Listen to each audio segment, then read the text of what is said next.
It's not often that a new game from King gets us excited. Not because the games are bad, but because they've fallen into something of a pattern recently.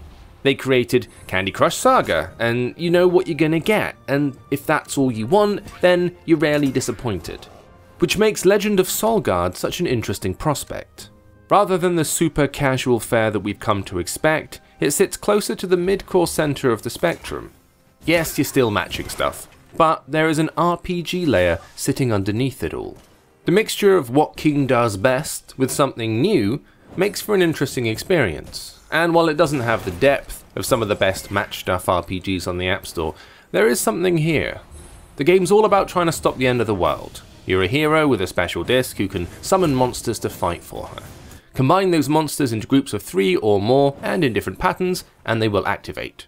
That's all happening at the bottom of the screen. At the top are your enemies.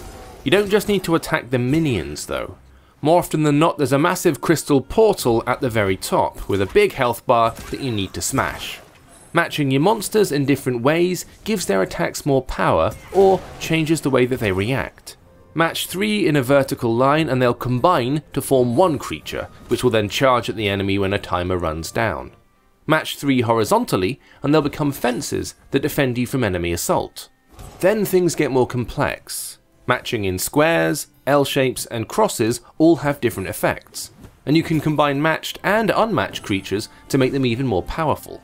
There are other bonuses to discover as well, like getting a boost when 2 creatures of the same colour attack at the same time. As you fight, you'll unlock new monsters and upgrade the ones that you've already got.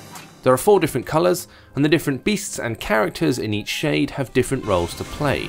Building a balanced, similarly leveled team is key. There's a lot to keep you occupied in Legend of Solgard.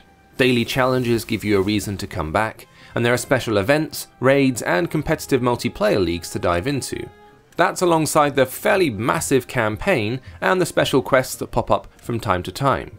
The game does still suffer from some of the problems of the casual games that came before it though. There are levels here and there that feel like they're stacked against you from the onset, and times when you think the game is being a little more calculated in its delivery of monsters than it needs to be, possibly to push you towards the shop. But we all know the playbook now, and things like this are par for the course in this sort of game. They don't detract too much from the entertainment and the strategy of the rest of the game, thankfully. It won't be to everyone's taste, but Legend of Solgard is a game from King that players aren't going to be ashamed to be caught playing. Throw in the decent art style, some nice twists on the Old Norse myths, and the fact that it's rare the game stops you dead in your tracks, and you've got a mid-core puzzler that deserves its place among the better games in the genre.